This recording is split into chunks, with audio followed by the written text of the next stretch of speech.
Welcome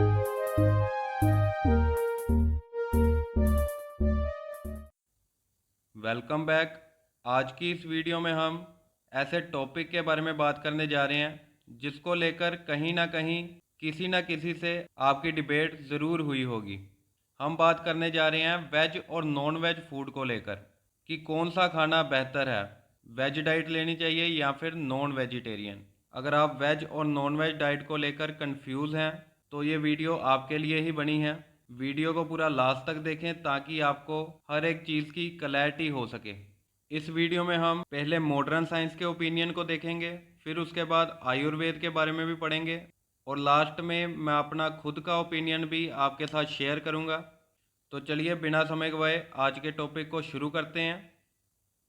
आप इन आंकड़ों को देखकर हैरान हो जाएंगे कि 19वीं सदी में वेज फूड कंज्यूम करने वाले लोगों की संख्या 80% थी और नॉन वेज कंज्यूम करने वालों की 20%। और ये आंकड़े चेंज होने पर 21वीं सदी में वेजिटेरियन लोगों की संख्या 29% हो जाती है और नॉन वेज खाने वालों की 71%। हालांकि इतने बड़े चेंज के बावजूद भी इंडिया में वर्ल्ड के मुकाबले सबसे ज़्यादा वेजिटेरियन पाए जाते हैं। अब बात करते हैं कि इतना बड़ा चेंज आया कैसे, लोग नॉनवेज की ओर इतना ज़्यादा अट्रैक्ट क्यों हो गए। तो इसके दो कारण हो सकते हैं। एक हो सकता है कि वेस्टर्न कल्चर के प्रभाव के कारण और दूसरा हो सकता है कि साइंस के कारण।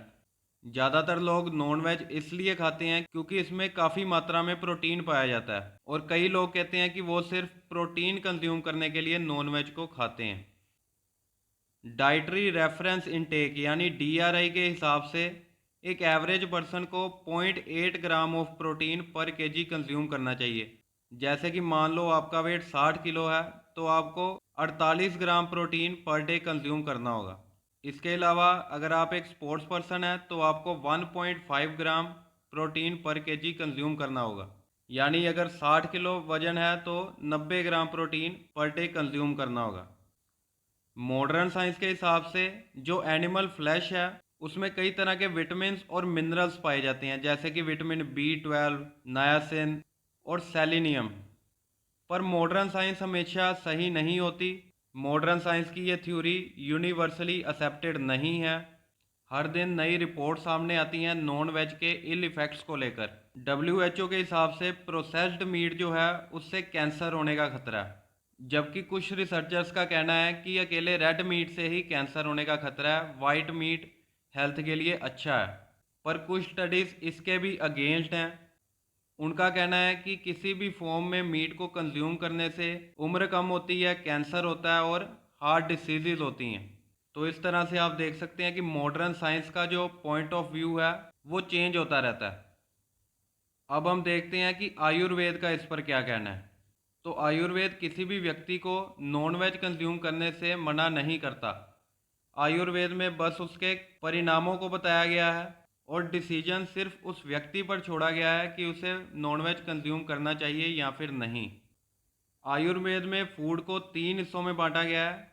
सात्विक यानी मोड ऑफ गुडनेस, राजसिक भोजन मोड ऑफ पैशन, तामसिक भोजन यानी मोड ऑफ इग्नोरेंस। सात्विक भोजन में फल सब्जियां ऐसी चीज़ें आ जाती हैं जो कि बिना पकाए हम कंज्यूम कर सकते हैं। राजसिक भोजन में पकी हुई चीज़ें आ जाती हैं, मसालेदार भोजन आ जाता है। जबकि तामसिक भोजन में बदबूदार भोजन आ जाता है, जैसे कि मीट, अनियन, गार्लिक। आयुर्वेद ने बताया है कि ऐसे भोजन को खाने से हमारे अंदर कौन कौन से गुण व अवगुण आते हैं। तो अगर कोई सात्विक भोजन करता है तो उसके अंदर प्योरिटी आती है, हैप्पीनेस आती है, दूसरों के लिए लव आता है, सेल्फ कंट्रोल आता है, सेटिस्फेक्शन रहती है और वो नॉन वायलेंस को प्रमोट करता है। अगर कोई राजसिक भोजन करता है तो उसके अंदर एरोगेंस, ईगो, इम्पेशंस, कभी ना ख़त्म होने वाली इच्छाएं, एंगर, एंजाइटी ऐसी चीज़ें आती हैं। और तामसिक भोजन करने वाले लोगों में लेजीनेस, टायर्डनेस, डिप्रेशन ऐसी चीज़ें रहती हैं। अगर हम हिंदू स्क्रिप्चर्स की बात करें तो उनके हिसाब से फूड को सिर्फ बॉडी की न्यूरिशमेंट के लिए ही कंज्यूम नहीं करना चाहिए, बल्कि उसको खाने से पहले ये भी विचार कर लेना चाहिए कि उसकी वाइब्रेशंस का हमारे माइंड पर क्या इफ़ेक्ट पड़ेगा। आप खुद इमेजिन करके देख सकते हैं कि जब एक जानवर को काटा जाता है तो वो किस तरह के इमोशन से गुजरता है। उसके ये इमोशंस ही उसकी वाइब्रेशंस हैं। जब कोई व्यक्ति ऐसे जानवर को खाता है तो वो सेम वाइब्रेशंस उसके माइंड को इफ़ेक्ट करती हैं, और उसमें ये वाइब्रेशंस हमें एंगर, डिप्रेशन और इग्नोरेंस के रूप में देखने को मिलती हैं। और भी कई सारे स्क्रिप्चर्स हैं जिनके हिसाब से मदर नेचर ने ह्यूमन को मीट खाने के लिए डिज़ाइन नहीं किया है। जैसे कि हमारा डाइजेस्टिव ट्रैक मीट खाने वाले जानवरों से ज़्यादा लंबा होता है, और इसके कारण हमें डाइजेशन में भी मुश्किल होती है और कॉन्स्टिपेशन की समस्या भी हो सकती है। दूसरा, जो ह्यूमंस के दांत होते हैं वो हर्बीवोरस एनिमल जैसे होते हैं, जो कि ज़्यादा नुकीले नहीं होते। वो सिर्फ फल और सब्जियां खाने के लिए बने हैं। कार्निवोरस एनिमल्स के मुकाबले ह्यूमंस के नेल्स भी छोटे और कम शार्प हैं, जो कि किसी भी जानवर की खाल उधेड़ने के लिए नहीं बने हैं। हमारा पानी पीने का तरीका भी कार्निवोरस एनिमल से अलग है, क्योंकि हम वाटर को हमेशा सिप करके पीते हैं और कार्निवोरस एनिमल्स उसको लिक करके पीते हैं।